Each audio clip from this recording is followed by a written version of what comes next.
Good evening, good evening students, good evening बेटा, good evening बेटा, good evening, good evening, good evening बेटा, very good evening, very good evening students.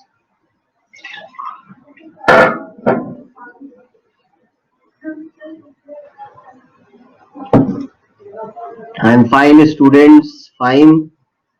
How are you?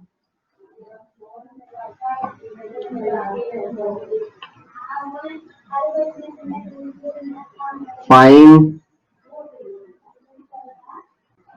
Okay. Just reload the class.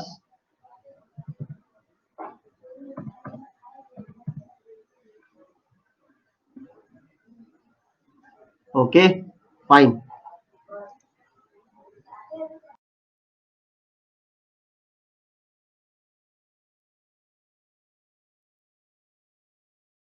Okay. Let us start, beta. We will. I am requesting you to open. Okay. Fine. Listen. I am requesting you to open your module. Okay. आप लोग अपना module open कर लीजिए और उसमें sulphur है बेटा. हम लोग को सल्फर से स्टार्ट करना है. Good evening everyone, good evening. हम लोग को सल्फर से स्टार्ट करना है, ऐसा मुझे बताया गया है. ठीक है ना. तो सल्फर के कुछ एलोट्रोप से आप लोग अपना मॉड्यूल ओपन कर लीजिए. ओजोन नहीं हुआ है अभी, ओजोन नहीं हुआ है. चलिए ओजोन से स्टार्ट कर देते हैं, not an issue.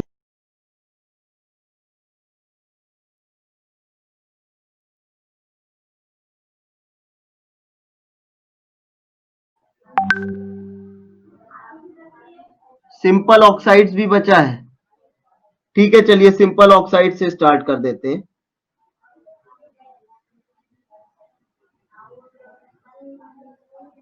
Simple oxides, refresh the class, refresh बेटा.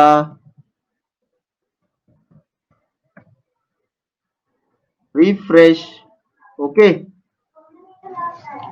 तो सिंपल ऑक्साइड से स्टार्ट कर दे रहे हैं. Child, I don't know all these things. Is it clear बेटा? I am allotted some class, I am taking that class beta. So how can I reply to those questions whose answer I don't know? This is the problem, that is why I am not replying. Are you getting beta? Not an issue. Let's start beta. So simple oxides नहीं हुआ है ऐसा बच्चों ने बताया. Clear? तो simple oxides में बेटा सबसे पहले एसिडिक ऑक्साइड्स, एसिडिक ऑक्साइड्स. ठीक है. तो एसिडिक ऑक्साइड्स में कौन कौन से ऑक्साइड एसिडिक होते हैं, ध्यान से सुनिएगा. मेटल, अच्छा ध्यान से सुनना, मेटल ऑक्साइड्स भी एसिडिक होते हैं. मेटल ऑक्साइड्स भी एसिडिक होते हैं. मेटलॉइड ऑक्साइड भी एसिडिक होते हैं. और नॉन मेटल ऑक्साइड भी एसिडिक होते हैं. Very interesting. Non metal oxide भी एसिडिक होते हैं. मेटल ऑक्साइड भी एसिडिक है, मेटलॉइड ऑक्साइड भी एसिडिक है, और नॉन मेटल ऑक्साइड भी एसिडिक है. Is it clear? समझ में आ गया सबको? लेकिन जब लिखा रहता है तो लिखते हैं हम लोग कि नॉन मेटल ऑक्साइड्स एसिडिक होते हैं. ऐसा 100% ट्रू नहीं है. नॉन मेटल के ऑक्साइड, नॉन मेटल के ऑक्साइड सिर्फ दो तरह के होते हैं, या तो एसिडिक या तो न्यूट्रल. न्यूट्रल ऑक्साइड सिर्फ 3 है बेटा, NO, CO, N2O। बाकी सारे नॉन मेटल के ऑक्साइड क्या है? Acidic. Nitrogen non metal, carbon non metal. बेटा अगर आपके पास ई बुक है ना, तो ई बुक का पेज 25 है, और अगर हार्ड कॉपी है तो एक स्टूडेंट ने बताया बेटा पेज 67 है। ठीक है, तो आप पेज 67 ओपन कर सकते हैं। ठीक है, तो अब एसिडिक ऑक्साइड होते क्या है? एसिडिक ऑक्साइड क्या होते हैं? एसिडिक ऑक्साइड क्या होते हैं? जिनको वाटर में डालेंगे तो सॉल्यूशन कैसा हो जाएगा? एसिडिक। एसिडिक मतलब pH less than 7 at 25 degree Celsius. Temperature important है। ठीक है, नेक्स्ट आते हैं हम लोग सपोज SO3 पर। SO3 को वाटर में डालेंगे, क्या मिलेगा? H2SO4। तो ये कैसा ऑक्साइड है? SO3 ऑक्साइड कैसा है? एसिडिक। AV इज फाइन और not? AV is fine or not? Fine. Okay, fine. Next we come to basic oxide. Next we come to basic oxide. Basic oxide. Basic oxide किसके होते हैं? Metal के oxide. Metal oxide basic. Metal के oxide कैसे होते हैं बेटा? Basic होते हैं।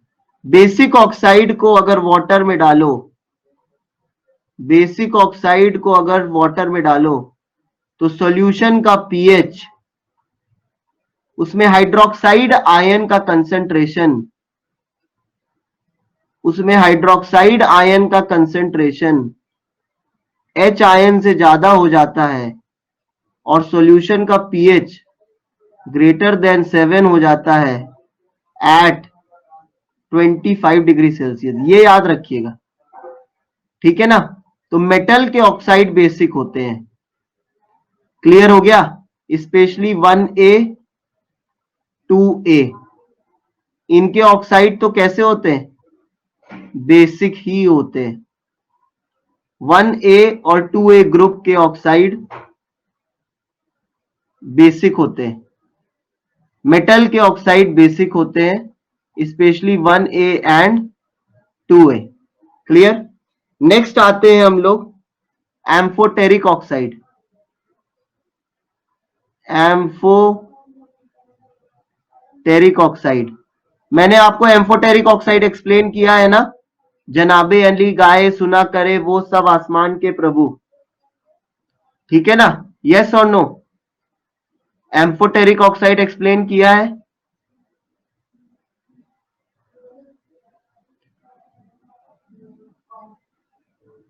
Sir please tell last point of group. बेटा आपको पता होगा ना कि pH is equal to 6 at 90 degree Celsius, solution neutral होता है। ये आप लोग ने पढ़ा होगा। pH is equal to 7 at 25 degree Celsius, तो सॉल्यूशन न्यूट्रल होता है।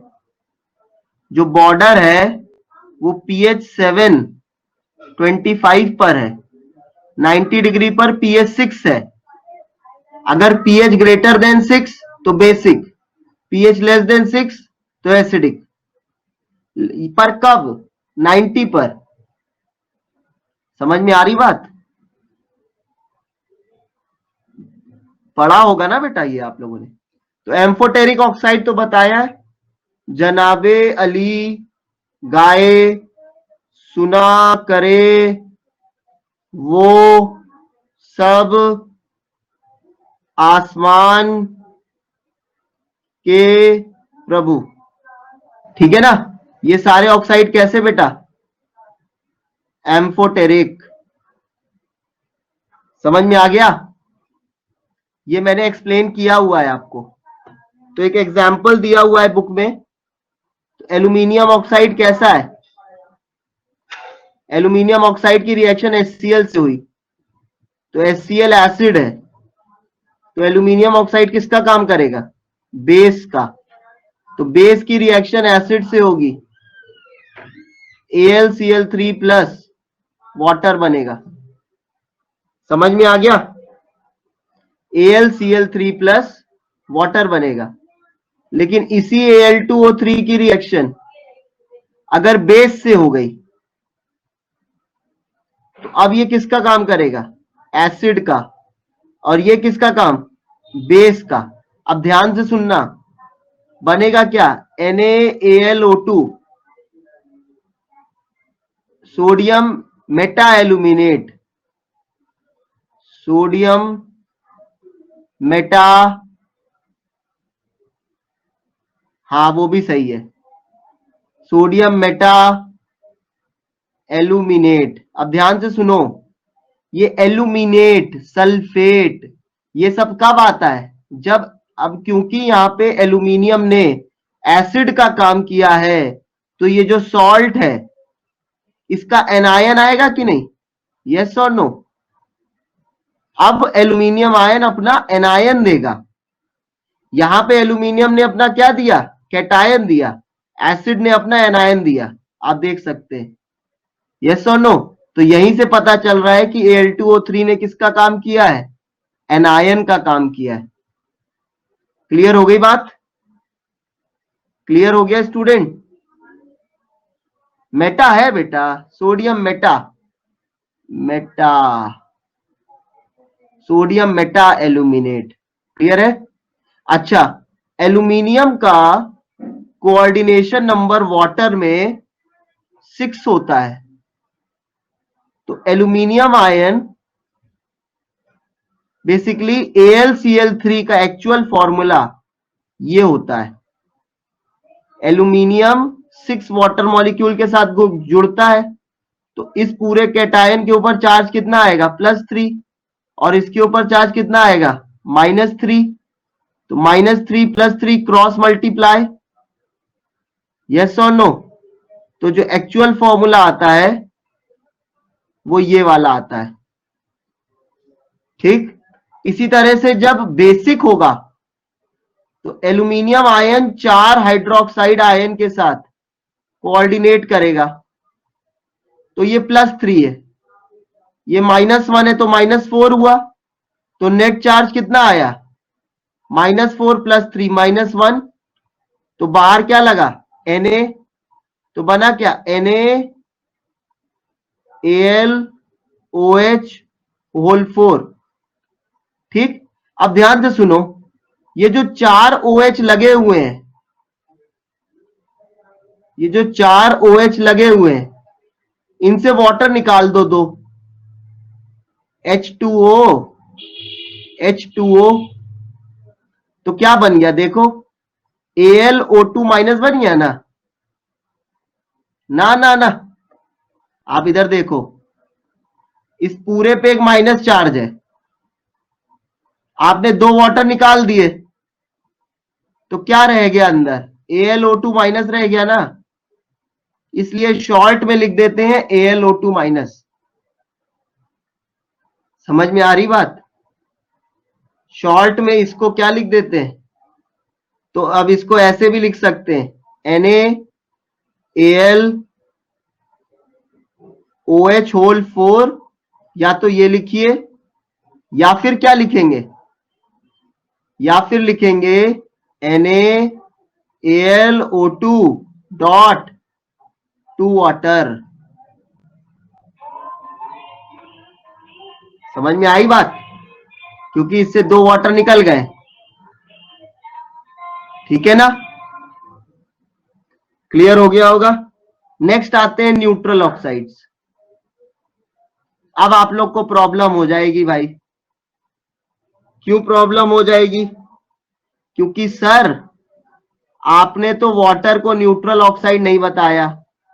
ये मैंने जिस बार न्यूट्रल ऑक्साइड बताया था उस बार भी समझाया था, वाटर एम्फोटेरिक ऑक्साइड होता है, न्यूट्रल नहीं होता है।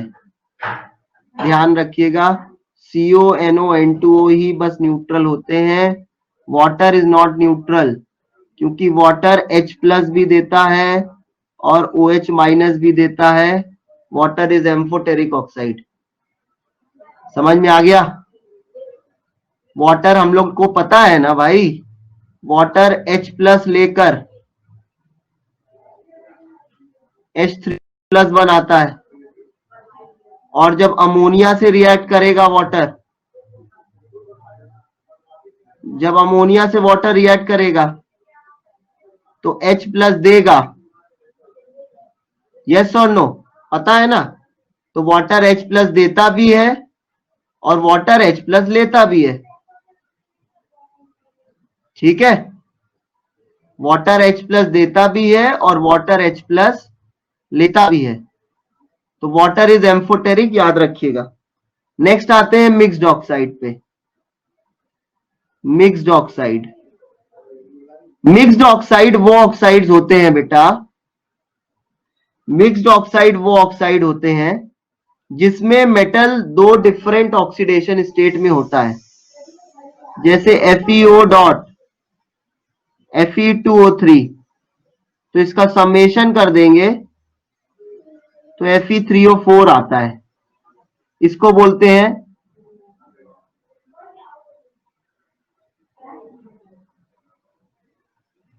Hydronium ion. नहीं बेटा, वाटर इज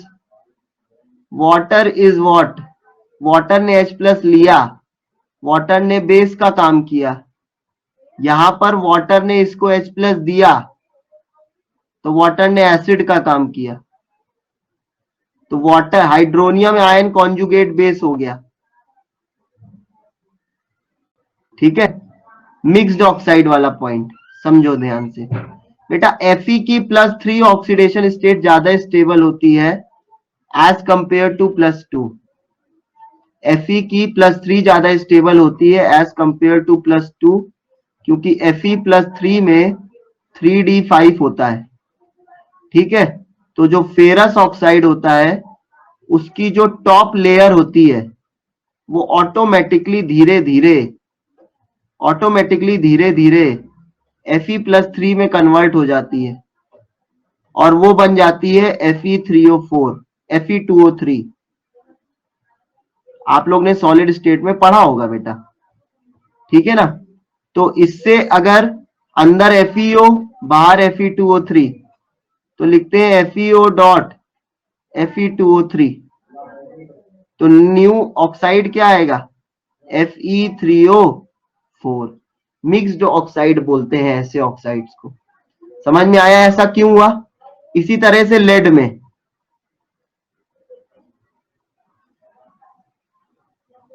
कौन सा सर्कल वाला पॉइंट है ना, इसी तरह से लेड में बेटा, लेड में हम लोग को पता है बेटा Fe की +2 state less stable, +3 more stable, because इसमें 3d5 कॉन्फ़िगरेशन होता है, वही बताया है। इसी तरह से लेड में हमें पता है, लेड में इनर्ट पेयर इफेक्ट होता है, लेड +2 और लेड +4, और लेड की +2 ज्यादा स्टेबल होती है, तो PbO और PbO2। ठीक है ना? तो 2PbO और PbO2, तो ये टोटल मिला के क्या हो गया? Pb3O4। Pb3O4 ये कैसा ऑक्साइड है बेटा? मिक्स्ड ऑक्साइड है। 2PbO डॉट PbO2 बन गया Pb3O4। ये मिक्स्ड ऑक्साइड है। ठीक है, ठीक, चलो नेक्स्ट। फिर अगर आपको और ज्यादा समझना है तो मैग्नीशियम का एल्यूमिनियम के साथ डायगोनल रिलेशनशिप होता है। यस, तो दोनों का charge upon size ratio nearly same होता है। ठीक, तो MgO और Al2O3 एक साथ अकर करते हैं और बनता है MgAl2O4। रीजन क्या है? Diagonal relationship. ठीक है, आपको बस ये एग्जांपल याद रखने हैं, रीजन नहीं याद रखना, मैंने समझा दिया है। अब आते हैं ओजोन पर। ठीक है, चलो। Ozone is an allotrope of oxygen. Ozone is an allotrope of oxygen. आप बस इतना याद रखो बेटा, इससे ज्यादा कुछ नहीं। ठीक है, ozone is an allotrope of oxygen. अब बताओ, ओजोन O3 देखने में अच्छा लग रहा है कि O2? पीबी बेटा, लेड की +3 ऑक्सीडेशन स्टेट कहां होती है बेटा? आपने 14th ग्रुप में पढ़ा होगा ना, 14th ग्रुप में पढ़ा होगा ना बेटा। ठीक है, इधर आते हैं। ओजोन और O2 में, ध्यान से सुनिएगा, ओजोन और O2 में O2 मोर स्टेबल है, सिंपल सा रीजन है, और O3 लेस स्टेबल है, इसीलिए O2 का परसेंटेज इतना ज्यादा है एटमॉस्फेयर में। ठीक है ना, परसेंटेज एटमॉस्फेयर में बहुत ज्यादा है ऑक्सीजन का। ठीक, तो ओजोन क्या होता है, automatically O2 plus nascent oxygen में कन्वर्ट हो जाता है। तो ओजोन इवन दो एलोट्रोप तो है ऑक्सीजन का, पर हाईली अनस्टेबल एलोट्रोप है, हाईली अनस्टेबल। रीजन क्या है? क्योंकि O2 जिसमें वो कन्वर्ट हो रहा है वो ज्यादा स्टेबल फॉर्म है। ठीक है, समझ में आ गई बात? चलो नेक्स्ट आते हैं, प्रिपरेशन। Preparation of ozone. ठीक है, आप लोग अपने साथ बुक रखे हुए हैं ना भाई?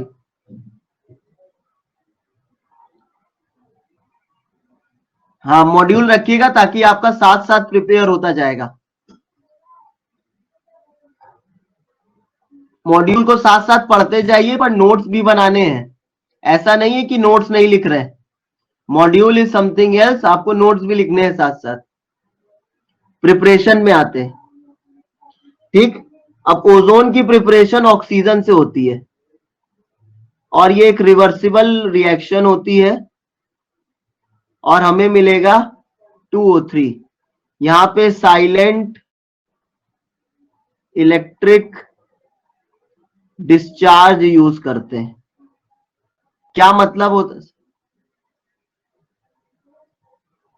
कोई बात नहीं, मत लिखिए, it is up to you बेटा, इट इज योर फ्यूचर, है ना बेटा? It is your future, you are the creator of your future. आपको नोट्स नहीं लिखने, नहीं लिखिए।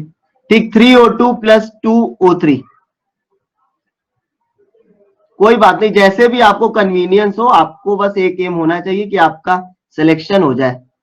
ठीक है, देखिए इसका डेल्टा H नेगेटिव है बेटा, तो delta G is equal to delta H minus T delta S। ध्यान से देखिएगा, थर्मोडाइनमिक्स में इसका डेल्टा H नेगेटिव है कि पॉजिटिव है? पॉजिटिव है। और इसका डेल्टा S कैसा आ रहा है? डेल्टा S, ये गैस है, ये गैस है, तो इसका डेल्टा S भी कैसा आ रहा है? एंट्रोपी डिक्रीज हो रही है ना, तो डेल्टा S नेगेटिव आ रहा है। डेल्टा S नेगेटिव होगा तो यहां नेगेटिव नेगेटिव बन के डेल्टा G हमेशा कैसा हो जाएगा? पॉजिटिव हो जाएगा। तो ये नॉन स्पॉन्टेनियस रिएक्शन हो गई ना, नॉन स्पॉन्टेनियस, ये नॉन स्पॉन्टेनियस रिएक्शन हो गई। अब ये अगर नॉन स्पॉन्टेनियस रिएक्शन है तो ये अपने आप होगी नहीं। यहाँ पे ऑक्सीजन है, हम लोग साइलेंट इलेक्ट्रिक डिस्चार्ज का यूज करते हैं। साइलेंट इलेक्ट्रिक डिस्चार्ज का मतलब होता है बेटा, जब जैसे वेल्डिंग होती होगी तो आपने देखा होगा वहां से लाइट भी निकलती है और साउंड भी निकलती है ना? तो वो साइलेंट इलेक्ट्रिक डिस्चार्ज नहीं है। साइलेंट इलेक्ट्रिक डिस्चार्ज का मतलब है जब सिर्फ लाइट निकले बट साउंड नहीं निकले, then it is called as silent electric discharge. उसमें एनर्जी कम होती है, अदरवाइज साउंड में एनर्जी ज्यादा होती है। ठीक है ना, तो हम लोग साइलेंट इलेक्ट्रिक डिस्चार्ज का यूज करते हैं।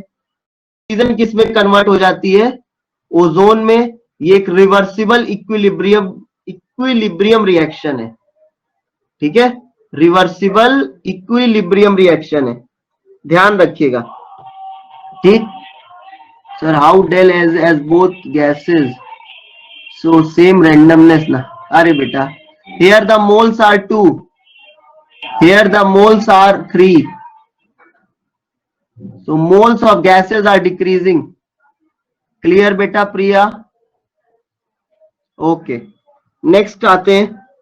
Now this equilibrium, since this is equilibrium, oxygen is also there, and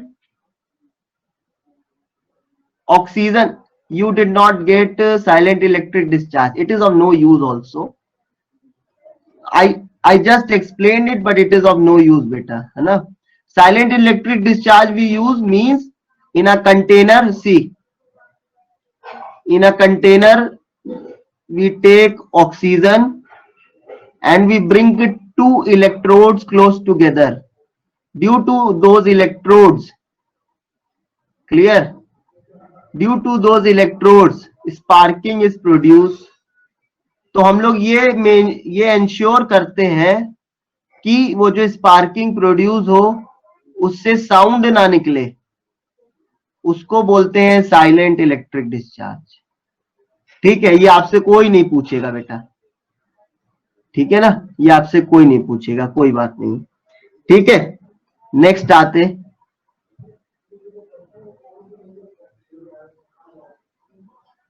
अरे कोई नहीं पूछेगा बेटा, don't waste time in all this. Next आते हैं प्रॉपर्टीज, ये आपसे कोई नहीं पूछेगा, वो मैंने समझा दिया बस। प्रॉपर्टीज में आते हैं, ठीक है, प्रॉपर्टीज में ozone, very important, pale blue gas,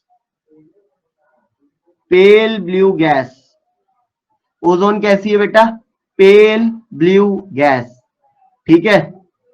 next, dark blue liquid, dark blue liquid and black solid, violet black solid.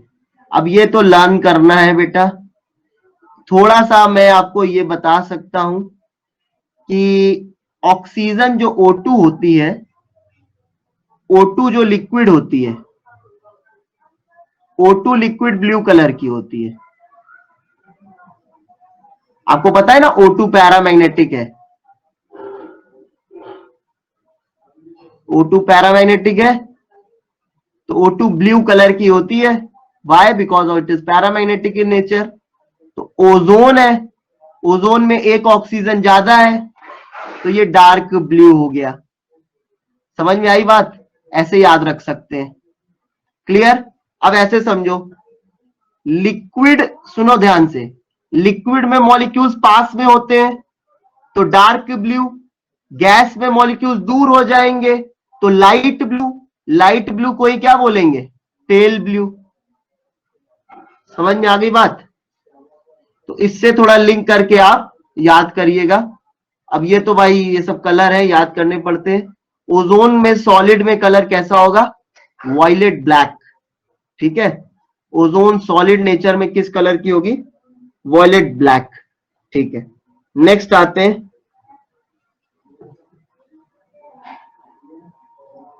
फिर जो, अरे बेटा, बेटा मैं ये बता रहा हूं कि O2 जो लिक्विड होती है, आपको पता है O2 पैरामैग्नेटिक है तो वो ब्लू कलर की होती है, ठीक। तो ओजोन में एक ऑक्सीजन ज्यादा है तो ये डार्क ब्लू हो गई। समझ में आया? अब समझो, अब अगर हम ओजोन गैस की बात करें तो सुनो, लिक्विड में मॉलिक्यूल्स पास में होते हैं, गैस में मॉलिक्यूल्स दूर होते हैं, तो ये डार्क ब्लू से कैसी हो गई? Light blue. लाइट ब्लू मतलब क्या? Pale blue. समझ में आ गया बेटा? क्लियर हो गया? चलो वेरी गुड। नेक्स्ट आते हैं बेटा, ओजोन इज थर्मोडाइनेमिकली अनस्टेबल, बता दिया मैंने रीजन। O2 से जब ओजोन में जा रहे हैं तो इस रिएक्शन का डेल्टा जी कैसा है, पॉजिटिव है। तो ये रिएक्शन नेगेटिव नहीं बेटा, पॉजिटिव है ना, पॉजिटिव है। तो ये थर्मोडाइनेमिकली कैसा है, अनस्टेबल है। इस रिएक्शन का डेल्टा एच कैसा था, पॉजिटिव था। तो इसके उल्टी रिएक्शन का डेल्टा एच कैसा होगा, इसके उल्टी रिएक्शन का डेल्टा एच कैसा होगा, नेगेटिव होगा। ये सब मैंने एक्सप्लेन कर दिया आपको, ठीक है। चलो अब आते हैं next, oxidizing agent. Oxidizing agent, ठीक है। तो बेटा देखो, ओजोन है, ये सब एक्सप्लेन किया हुआ है बेटा।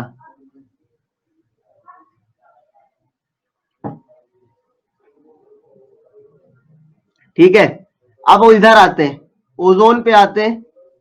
ध्यान से सुनना, ओजोन O3 देखने में अच्छा नहीं लग रहा, ये क्या करता है, O2 और नेसेंट ऑक्सीजन दे देता है।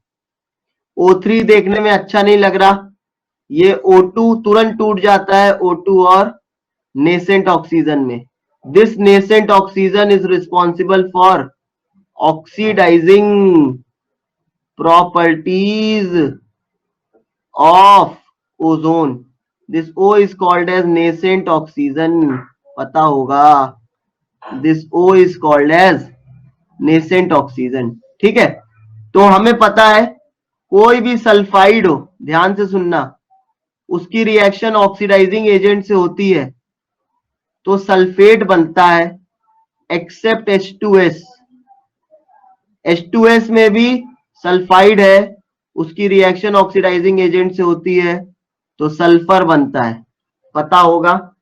एनी सल्फाइड है ना, ऑक्सीडाइजिंग एजेंट से रिएक्ट करेगा, सल्फेट बनेगा।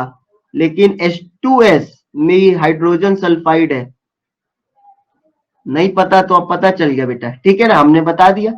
H2S भी सल्फाइड है, उसकी रिएक्शन किसी भी ऑक्सीडाइजिंग एजेंट से होगी, किसी भी ऑक्सीडाइजिंग एजेंट से होगी तो सल्फर बनता है।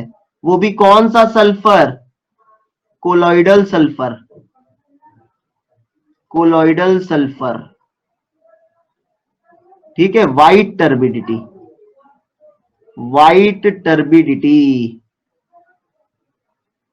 टर्बिडिटी स्पेलिंग का सही कर लेना बेटा, वाइट टर्बिडिटी। टर्बिडिटी का क्या मतलब होता है, टर्बिडिटी का मतलब है, सपोज ये कांच का ग्लास है, इसमें पानी है और इसमें दूध डाल दो एक ड्रॉप, तो वो दूध जिस तरह से जा रहा है पूरा सॉल्यूशन को सफेद कर रहा है, उसी को बोलते हैं टर्बिडिटी, ठीक है ना। तो H2S की रिएक्शन किसी भी ऑक्सीडाइजिंग एजेंट से कराएं तो सल्फर बनता है। वो जो सल्फर के पार्टिकल्स होते हैं वो कोलाइडल साइज के होते हैं, तो व्हाइट टर्बिडिटी आती है, ठीक है, याद रखिएगा। आते हैं भाई, तो PbS की रिएक्शन ओजोन से करा दो, तो ओजोन अपना, ओजोन खुद किस में कन्वर्ट हो जाता है, O2 में, और ये सल्फाइड है, सल्फाइड किस में कन्वर्ट हो जाएगा, लेड सल्फेट में। समझ में आ गया। अब ध्यान से सुनना, जो बैटरीज होती हैं उसमें आपको उसके इलेक्ट्रोड्स पे, इन्वर्टर की बैटरीज होती हैं उसके इलेक्ट्रोड्स पे व्हाइट कलर दिखता है ना, हम लोग सल्फ्यूरिक बोलते हैं, lead storage battery, very good. वो जो व्हाइट कलर होता है वो लेड सल्फेट का होता है, ठीक। तो होता क्या है बेटा, ये जो सल्फाइड्स होते हैं, सल्फाइड ब्लैक हो जाते हैं, ठीक। तो जो पेंटिंग्स बनी होती हैं लेड की, जो पेंटिंग्स बनी होती हैं, लेड पेंटिंग्स है ना, लेड पेंटिंग्स जो होती हैं वो सल्फर से रिएक्ट करके लेड सल्फाइड बन जाता है। और 90% सल्फाइड्स, मैंने कम बोल दिया, 98% सल्फाइड्स ब्लैक होते हैं बेटा। कैसे होते हैं, ब्लैक, याद रखना। 98% सल्फाइड ब्लैक होते हैं। एक ट्रिक है, उसको याद करा दूंगा मैं। ब्लैक कोबामा निकला, ब्लैक कोबामा, बारक ओबामा जानते हैं ना, उसी से याद रखना है। ब्लैक कोबामा, ब्लैक कोबामा निकला, बस अभी इतना याद रखो, है ना। अच्छा, ध्यान से सब याद करा देंगे, है ना। सबसे सुंदर ऐश्वर्या, सबसे सुंदर ऐश्वर्या, इनका सल्फाइड जो होता है, सबसे सुंदर ऐश्वर्या, इसका जो सल्फाइड है, बताओ किस कलर का होगा। मैं क्या बोल रहा हूं, सबसे सुंदर ऐश्वर्या, इनके जो सल्फाइड होंगे वो व्हाइट होंगे, व्हाइट होंगे। सबसे सुंदर ऐश्वर्या व्हाइट हो गए, ठीक है ना। फिर मैंगनीज सल्फाइड, इसको याद रखना, मांस, मांस, क्या बोल रहे हैं इसको, मांस, मांस किस कलर का, पिंक कलर, पिंक, या इसको बोलते हैं बफ कलर। जो हिप्पोपोटामस होता है ना, उसका पिंक कलर होता है बफ। सो हिप्पोपोटामस बफेलो के फैमिली का होता है, इसको बोलते हैं बफ कलर बेटा, ठीक है। मांस, सबसे सुंदर ऐश्वर्या, याद रख करना, लिख लो, सबसे सुंदर ऐश्वर्या, ब्लैक कोबामा निकला, ये ब्लैक सल्फाइड्स होते हैं, ठीक है। तो जो लेड पेंटिंग्स होती हैं, ठीक है, वो सल्फाइड से रिएक्ट करके ब्लैक हो जाती हैं, तो उनकी रिएक्शन हम लोग ओजोन से कराते हैं, तो वो दोबारा कैसी हो जाती है, व्हाइट। पर अब वो जो व्हाइट कलर है वो लेड का होता है, नहीं, वो अब जो व्हाइट कलर वो किसका होता है, लेड सल्फेट का। समझ में आ गया, याद रखना भाई, क्लियर, क्लियर हो गया। मन से सबसे सुंदर ऐश्वर्या, मांस पिंक, वेरी इंपॉर्टेंट, एमएनएस का कलर बहुत इंपॉर्टेंट है बेटा, बफ कलर बहुत ज्यादा आता है, बफ कलर बहुत बार पूछा गया है, ब्लैक कोबामा निकला, ठीक है। चलो नेक्स्ट आते, सल्फाइड आयोडाइड की रिएक्शन ओजोन से होगी, तो आयोडाइड हैलाइड हैलोजन में कन्वर्ट हो जाते हैं, तो आयोडीन किस में कन्वर्ट हो जाएगा, I2 में, और ओजोन ये इसमें ऑक्सीडाइज हो गया और ये इसमें रिड्यूस हो गया, ठीक sir. After reaction PbSO4 more white as compare to earlier, why there was only, क्या लिखा है, after reaction PbSO4 more white, I don't know child, I don't know, is it clear. चलिए नेक्स्ट आते, I don't no बेटा प्रिया। Next आते बेटा qualitative estimation, qualitative estimation, ठीक है, क्वालिटेटिव एस्टिमेशन। तो KI की रिएक्शन, क्वालिटेटिव एस्टिमेशन किसका, ध्यान से सुनना, ओजोन का, ओजोन की रिएक्शन हम लोग कराते हैं, ठीक है। तो क्या बनता है, सुनो बस, यहां पे आयोडाइड I2 में कन्वर्ट हो जाएगा, I2 के वेपर्स किस कलर के होते हैं, अरे ठीक है बेटा क्वांटी कर दो। अब सुनो ध्यान से, I2 के वेपर्स किस कलर के होते हैं, सुनना, fluorine, chlorine, bromine, iodine, white नहीं होते बेटा, सुनो, ये वाला याद रखो, पी हा लाबे, पी हा लाबे, ये कलर्स है, फ्लोरीन, क्लोरीन, ब्रोमीन, आयोडीन के। तो सिंपल है, फ्लोरीन के क्या, पी से क्या होगा, येलो, ग्रीन, रेड या ब्राउन। रेड, ब्रो से बीआर से ब्राउन भी आप बोल सकते हो, और बे से बैगनी, बैगनी मतलब वॉयलेट। ठीक है, तो I2 के वेपर्स वॉयलेट कलर के होते हैं, और KI किस में कन्वर्ट हो जाएगा, KOH में। समझ में आ गया, क्लियर हुआ। ठीक, तो अब सुनो ध्यान, जब, अब ध्यान से सुनिए, यहां पे आयोडाइड है। सर इन पैकेज पेज नंबर बता दो, कोई बता दो बेटा, पैकेज में पेज नंबर 69। तो बेटा ये तो आपको पता होगा, अगर ऑक्सीडाइजिंग एजेंट होता है, ऑक्सीडाइजिंग एजेंट, तो परमानेंट ब्लीचिंग प्रॉपर्टी होती है। परमानेंट ब्लीचिंग, वो चीज पूछिए जो आपको नहीं आती है। परमानेंट ब्लीचिंग प्रॉपर्टी, अगर रिड्यूसिंग एजेंट होता है तो टेम्पोरेरी ब्लीचिंग प्रॉपर्टी। ठीक है, याद रखिएगा हमेशा, ऑक्सीडाइजिंग एजेंट की ब्लीचिंग प्रॉपर्टी हमेशा परमानेंट, रिड्यूसिंग एजेंट की ब्लीचिंग प्रॉपर्टी हमेशा टेम्परेरी, हमेशा। जैसे हम आपसे पूछे H2S is a bleaching agent, तो इसकी ब्लीचिंग प्रॉपर्टी टेम्परेरी की परमानेंट, बताओ भाई, टेम्परेरी होगी। क्यों, क्योंकि sulphide is a reducing agent, तो टेम्परेरी होगी। ठीक है ना, सिंपल सी बात है, ये तो पता होगी आप लोग को।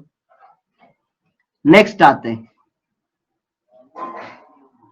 आते हैं, वेरी इंपॉर्टेंट रिएक्शन, NO की रिएक्शन ओजोन से कराए तो एक इसको ऑक्सीजन दे देगा, NO2 प्लस O2 बन जाएगा।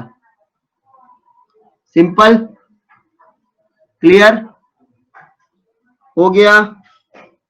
नेक्स्ट आते हैं स्ट्रक्चर्स। स्ट्रक्चर मैंने शायद एक बार फॉर्मल चार्ज पढ़ाया है। देखिए ये ऑक्सीजन का स्ट्रक्चर है, अबाउट आयोडाइड। हाँ गुड, मैं ये कह रहा था। पहली बात तो आप लोग ये याद रखना, पिया लाबे। हाँ मैं ये कह रहा था बेटा कि जैसे यहां पे अगर KI है, ठीक है, अब आप ओजोन पास कर रहे हो, ठीक सुनिएगा, तो तब तक ही I2 निकलेगा जब तक कि यहां पे आयोडाइड होगा। तो इसके ग्राम इक्विवेलेंट्स हमें पता हो जाएंगे। कैसे पता हो जाएंगे, moles into n factor, I minus से I2 में गए, एन फैक्टर कितना, 0 -1 से 0, 1 का चेंज, और मोल्स तो निकाल लेंगे, तो मोल्स इंटू एन फैक्टर से क्या पता चल जाएगा, ग्राम इक्विवेलेंट्स। जितने ग्राम इक्विवेलेंट्स KI के होंगे उतने ही ग्राम इक्विवेलेंट्स किसके होंगे, ओजोन के होंगे, क्योंकि किसी भी रिएक्शन में सबके ग्राम इक्विवेलेंट्स क्या होते हैं बेटा, सेम होते हैं। समझ में आई बात। तो इस तरह से हम लोग क्वांटिटेटिव एस्टिमेशन करते हैं, पर आप लोग मेडिकल के स्टूडेंट्स हैं, तो मेडिकल में ओजोन का क्वांटिटेटिव एस्टिमेशन आपके सिलेबस में न्यूमेरिकल फॉर्म में नहीं है। बात समझ में आई, तो न्यूमेरिकल तो इसका नहीं आएगा। ज्यादा से ज्यादा क्या आएगा कि एक सॉल्यूशन है जिसमें ओजोन पास की गई, तो एक गैस मिली, बताइए उस गैस का कलर क्या है।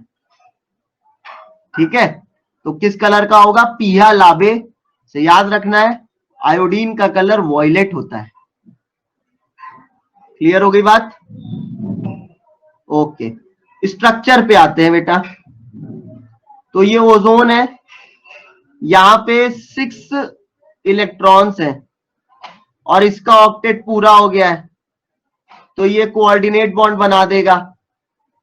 अब अगर मैं पूछूं 1, 2 और 3 पर फॉर्मल चार्ज बताओ, केमिकल बॉन्डिंग का क्वेश्चन है ये, तो हमें क्या करना रहता है? हाँ बढ़िया, ठीक है। तो कोऑर्डिनेट को कोवेलेंट में कन्वर्ट कर दे, जो चार्ज आया वही इस पे फॉर्मल चार्ज है। तो 1 पे 0, 2 पे +1 और 3 पे -1। बॉन्ड एंगल आपको याद नहीं करना है, बॉन्ड एंगल आपको याद नहीं करना है। आप बस ये करो कि इस ऑक्सीजन का हाइब्रिडाइजेशन बता दो, इस ऑक्सीजन का हाइब्रिडाइजेशन बता दीजिए, सेंट्रल ऑक्सीजन का हाइब्रिडाइजेशन जल्दी बताओ बेटा। sp2 करेक्ट, ठीक है ना। सेंट्रल वाले ऑक्सीजन का हाइब्रिडाइजेशन कितना होगा? sp2 होगा। एक लोन पेयर है इसके पास, ठीक है।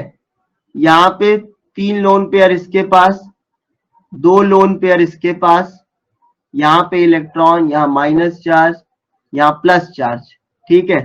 होना एंगल कितना चाहिए? 120 डिग्री। लेकिन lone pair, bond pair repulsion और पाई बॉन्ड के इलेक्ट्रॉन्स है, तो बॉन्ड एंगल थोड़ा कम हो जाएगा।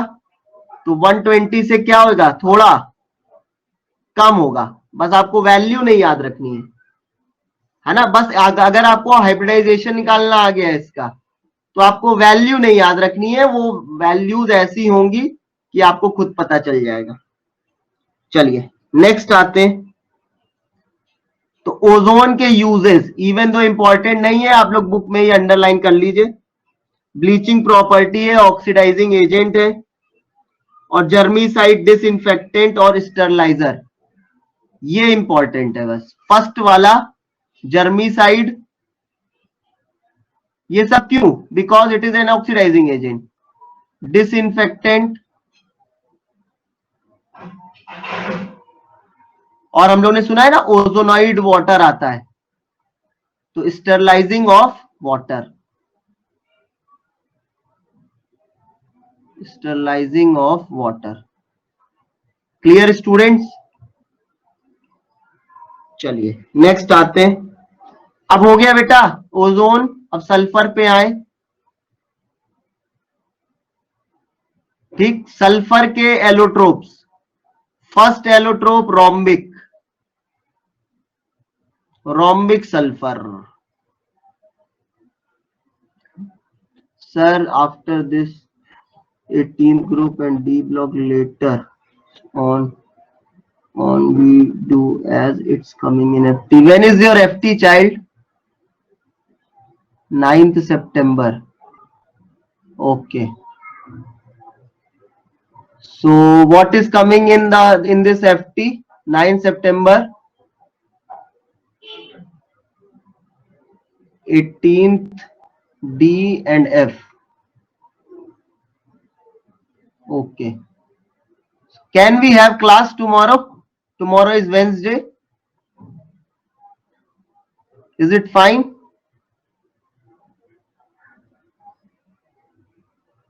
Fine? Okay.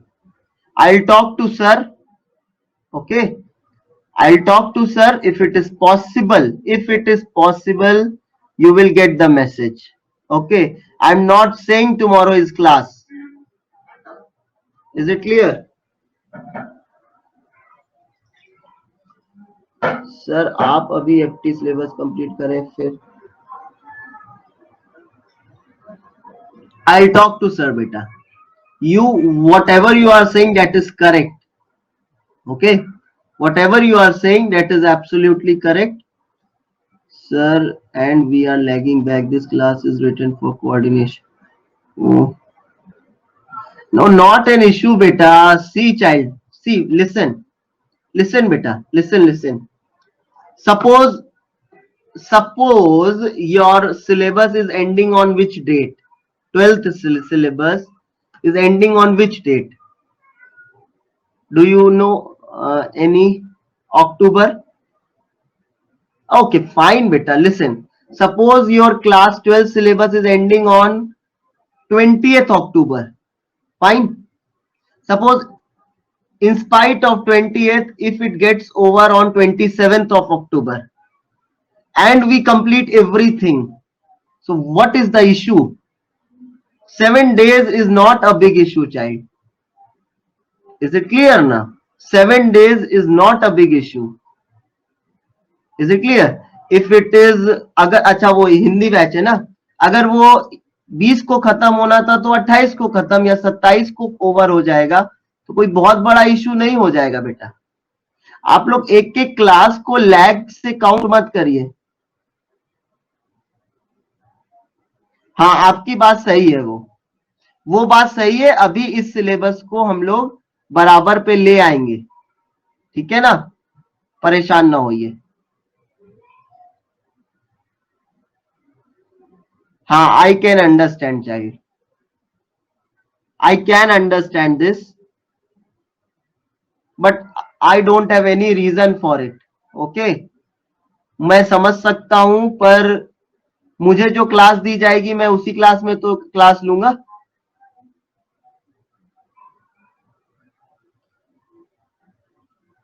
अच्छा, वो सब छोड़ो, अभी आप ये बताओ कौन कौन से सल्फाइड्स व्हाइट कलर के हैं। अभी आप ये बताओ कौन कौन से सल्फाइड्स व्हाइट कलर के हैं।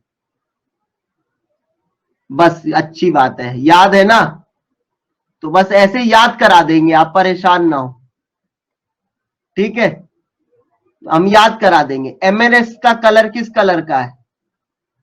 एमएनएस बफ कलर, पिंक कलर, याद है ना, सब याद करा देंगे, परेशान ना होइए, ठीक है ना बेटा। अब बेटा देखो, थोड़ा तो ट्रस्ट करना पड़ेगा ना, थोड़ा तो ट्रस्ट करना पड़ेगा। अब एक दिन में आप एक्सपेक्ट नहीं कर सकते कि मैं आपके साथ कंफर्टेबल हो जाऊं, है ना।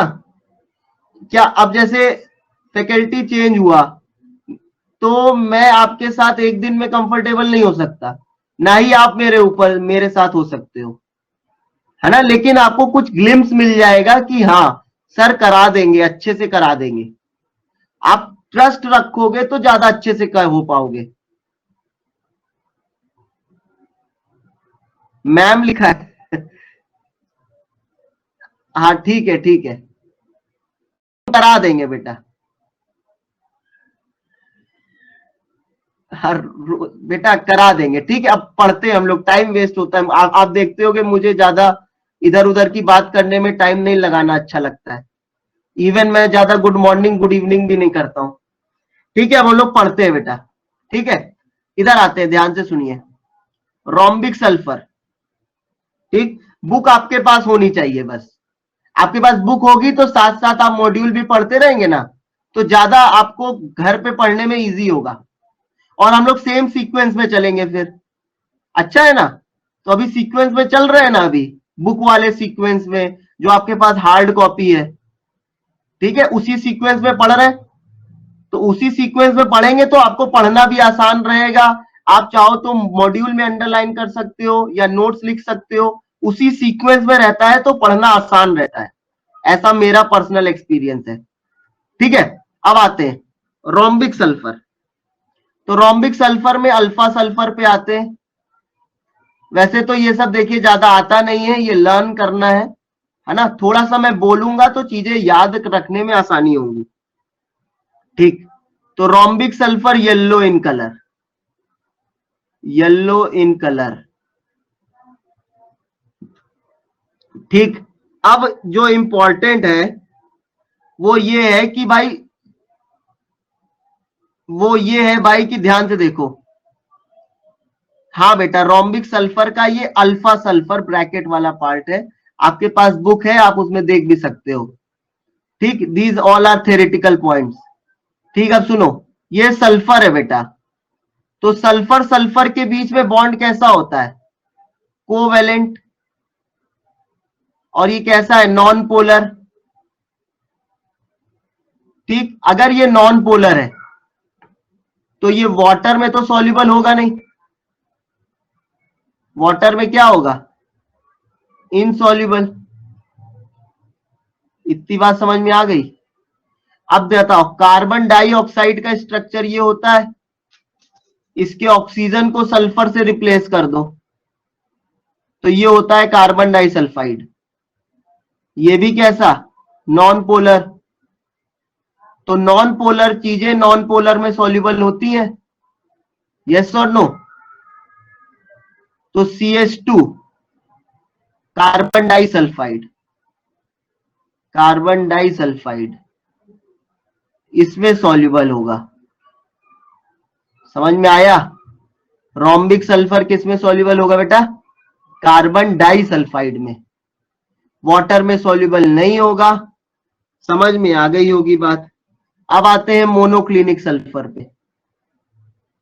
मोनोक्लिनिक सल्फर या beta sulphur, please keep your modules with you, ठीक है।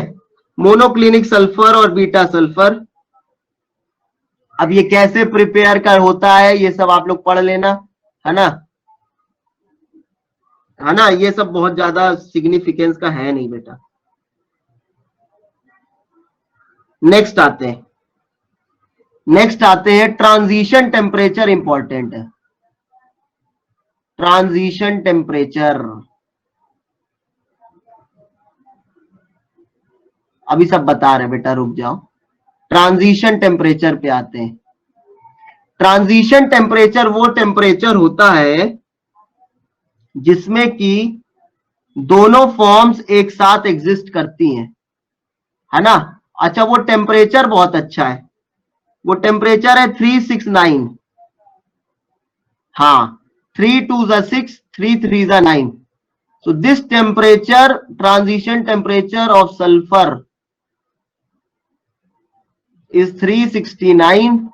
ये आपको याद रखना है ना, कभी कभी पूछ लेते हैं, है ना। Transition temperature for the conversion of both the forms is 369 kelvin. Sometimes it is asked, है ना। Recent they don't ask all these things. फिर आते हैं भाई, ये स्ट्रक्चर आपको कैसा लग रहा है, क्राउन जैसा लग रहा होगा, छोटी क्लास में भी आप लोग ने पढ़ा होगा, है ना। S8 बोलते हैं इसको, यस और नो, S8 बोलते हैं। और ये कैसा है, नॉन पोलर है, नॉन पोलर है, ठीक है। ये क्या लिखा है बेटा, CHARE। नो बेटा, this is not useless. some topics are less important and some topics are more important. chapter is not useless बेटा, एग्जाम में आएगा तो बहुत स्कोरिंग होता है, ऐसे ना बोलिए कि यूजलेस है, ठीक है। नेक्स्ट आते हैं चेयर फॉर्म। नेक्स्ट आते हैं चेयर फॉर्म पे,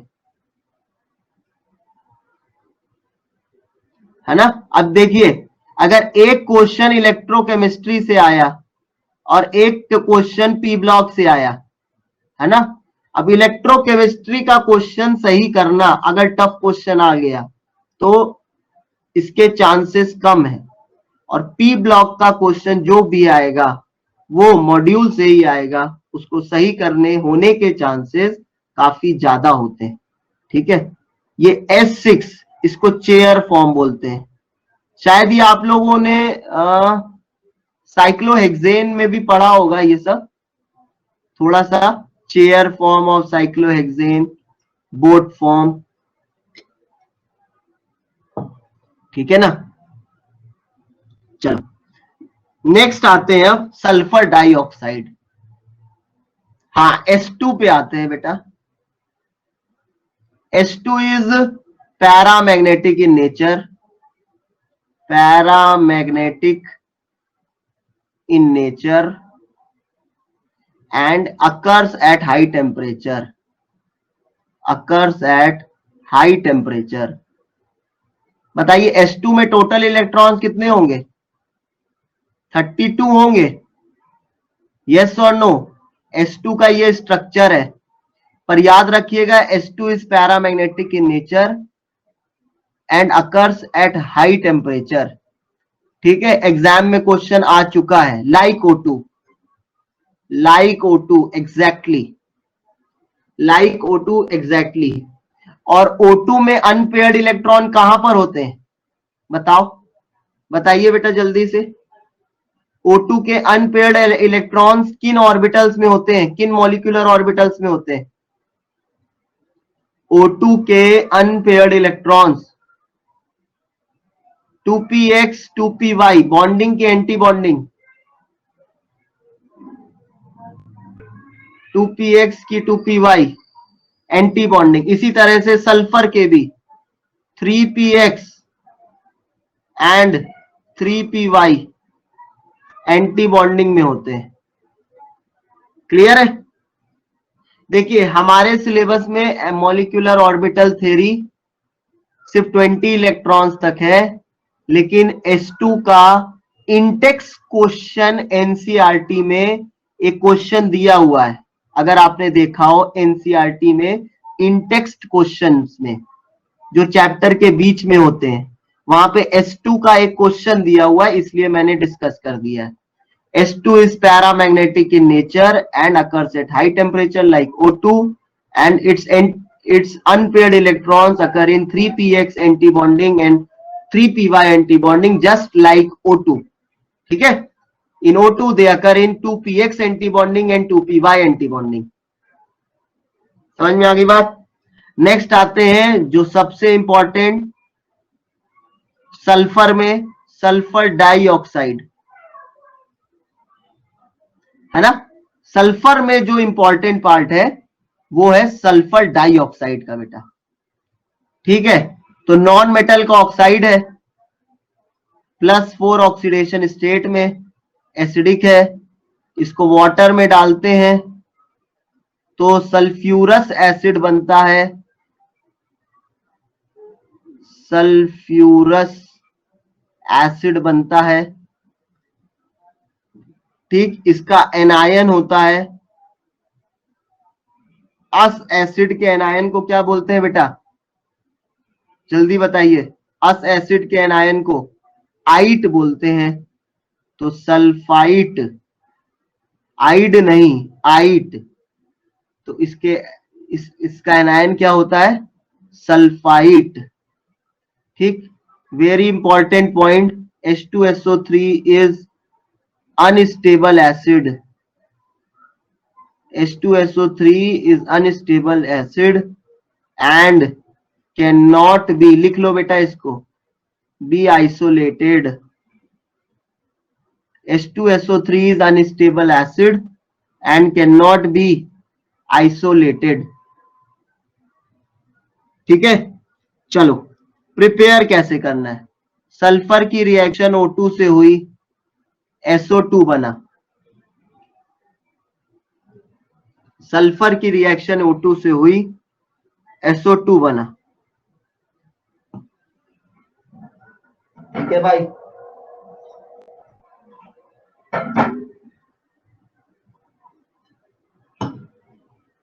ठीक बेटा। कैन नॉट बी आइसोलेटेड का मतलब है बेटा कि जैसे H2SO3 आप प्योर फॉर्म में नहीं ला सकते, ठीक है ना। अच्छा, नेक्स्ट आते हैं, सल्फर की रिएक्शन O2 से हुई तो SO2 बना। वेरी इंपॉर्टेंट पॉइंट, SO2 की रिएक्शन O2 से होती है V2O5 की प्रेजेंस में, तो SO3 बनता है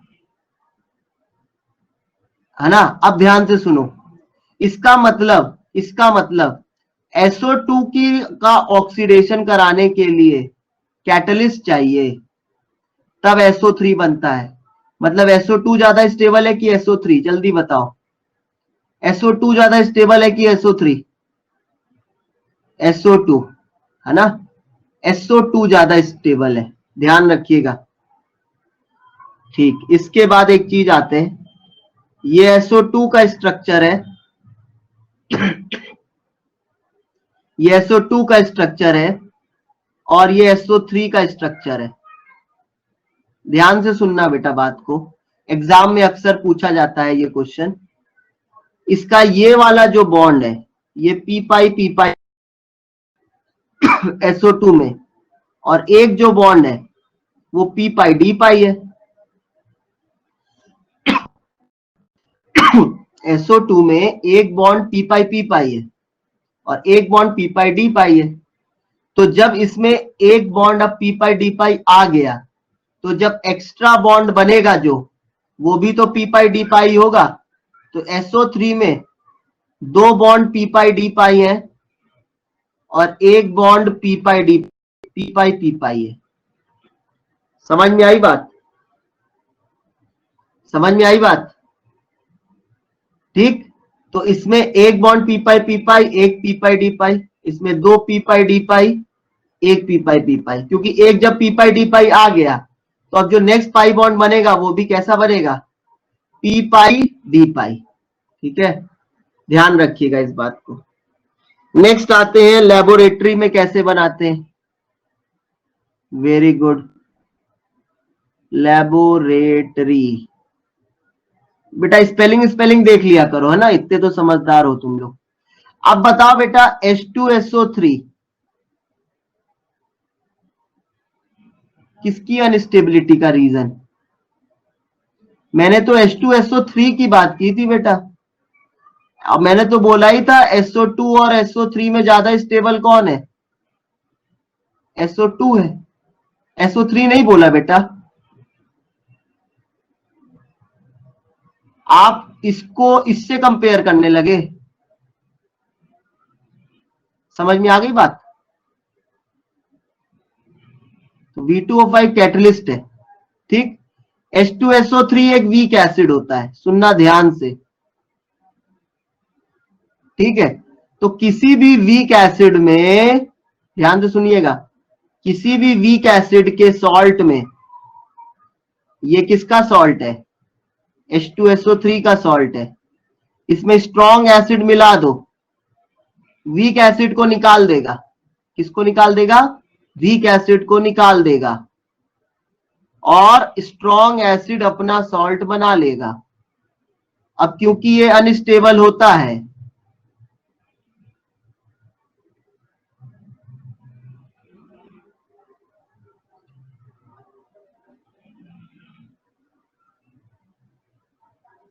बच्चे मन के सच्चे, देखो बता रहे, पहले आप इसको सुनो बेटा।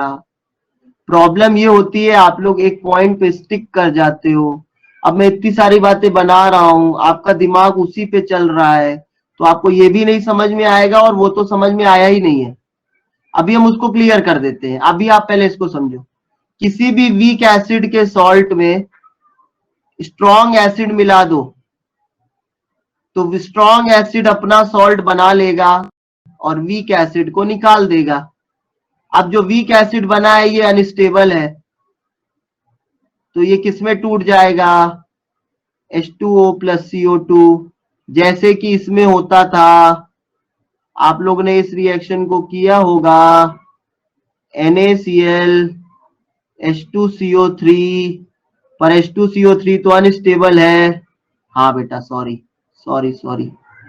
H2CO3 तो अनस्टेबल है।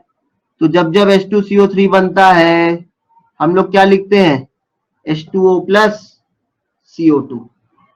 समझ में आया? तो आप लोग लेबोरेटरी वाला जो प्रिपरेशन देख रहे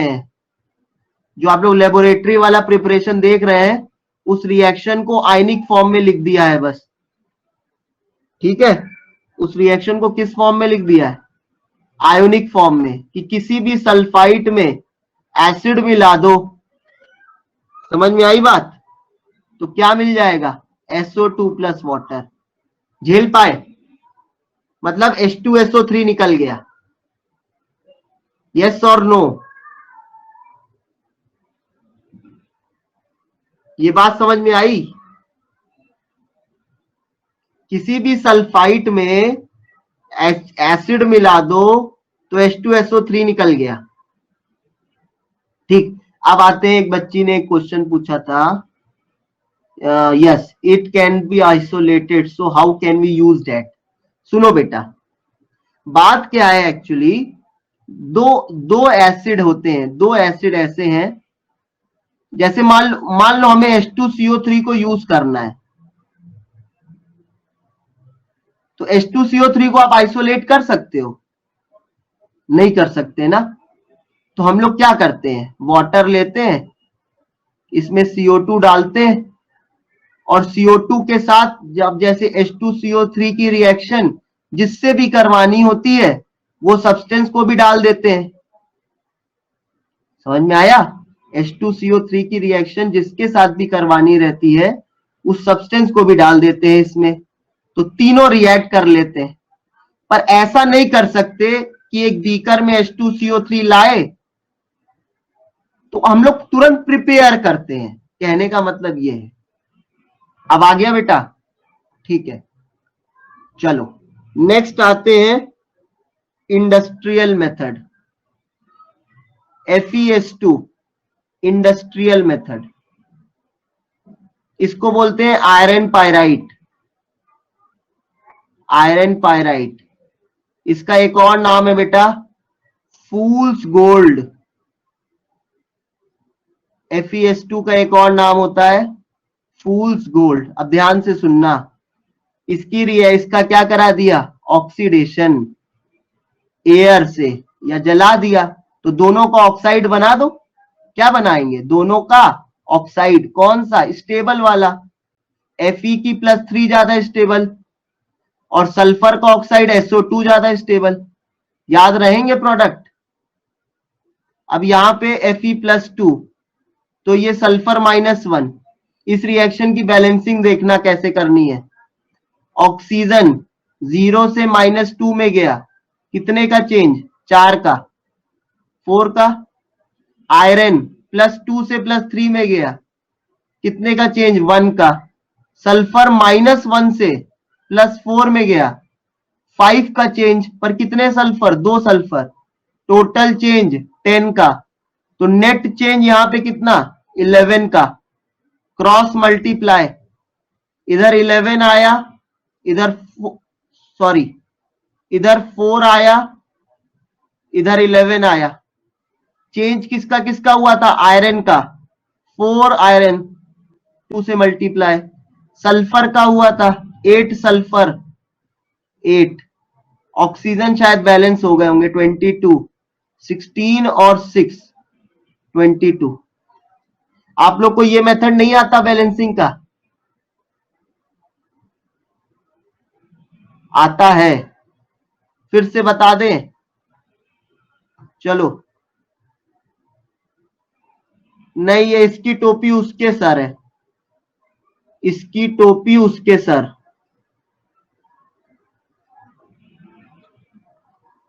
हाँ, आता है ना।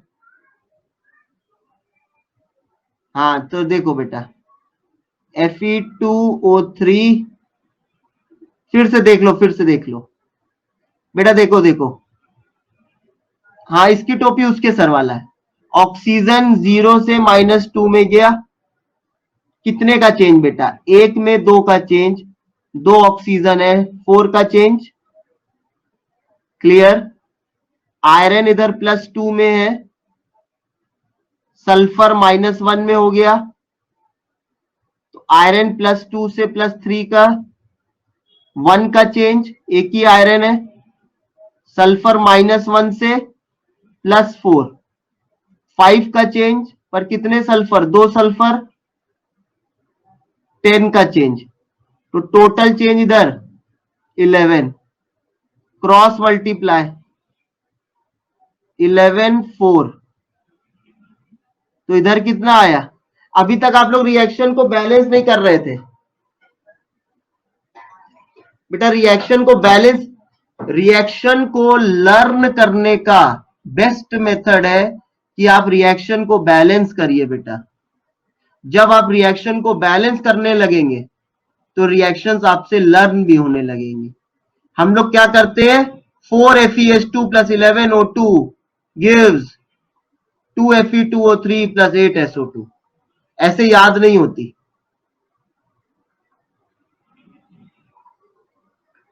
ठीक है, चलो, ये हो गई बैलेंस।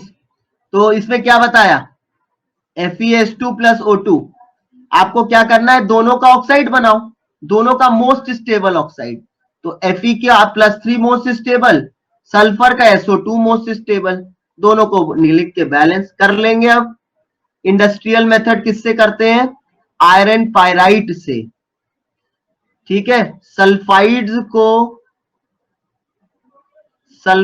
को बेटा पायराइड्स भी बोलते हैं, सल्फाइड्स को पायराइड्स भी बोलते हैं। ठीक है, ध्यान रखिएगा। नेक्स्ट आते, अच्छा 4 मिनट्स बचे हैं, कुछ डाउट्स हो तो बताएं आज के लेक्चर में, जल्दी से बताइए बेटा। और पैनिक ना होइए बेटा, जो आपको देखो बेटा, समझो बात को, जो पढ़ाया जा रहा है आपको वो अगर समझ में आ रहा है ना, तो पैनिक नहीं होना है। अब जल्दी जल्दी पढ़ाया जाए, 70% समझ में आए, 30% नहीं समझ में आए, तो वो ज्यादा पैनिक होने की बात होती है। ठीक है ना, ओजोन, अच्छा फॉर्मल चार्ज इन ओजोन, ये बात हुई सही। अच्छा, आप करो बेटा, आपको आने लगेगा खुद। ठीक है ना, रिएक्शंस को जब हम बैलेंस करते हैं तो वो याद होती हैं हमें। ठीक, क्योंकि हम उनके अच्छा, स्पेलिंग्स को लिखने से जैसे स्पेलिंग याद होती है, वैसे रिएक्शन को बैलेंस करने से स्पेस, हाँ आई विल, वो आपको उसका नोटिस मिलेगा बेटा। ठीक है, आपको उसका नोटिस मिलेगा। ठीक है, अच्छा, तो एक बच्चे ने पूछा ओजोन का फॉर्मल चार्ज, तो सुनना बेटा ध्यान से, ये ओजोन का स्ट्रक्चर है, ध्यान से सुन लीजिए। आई थिंक मैंने एक बार फॉर्मल चार्ज बताया है क्या,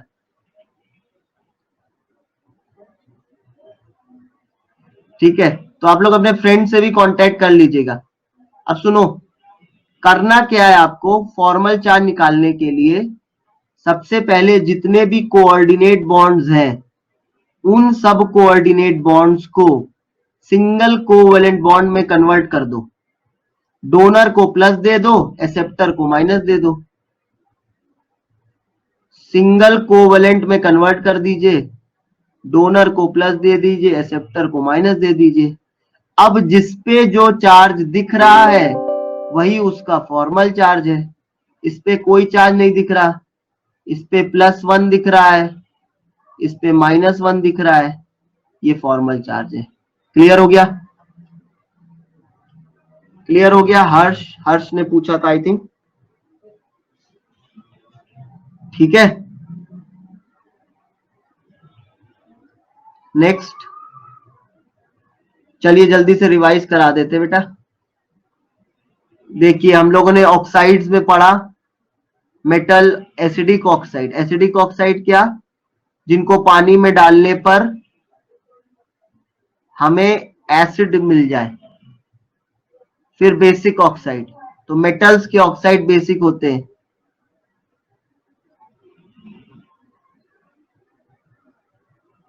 अगर एक इलेक्ट्रॉन की नीड है टू कंप्लीट ऑक्टेट, तब भी क्या कोऑर्डिनेट बॉन्ड बनता है।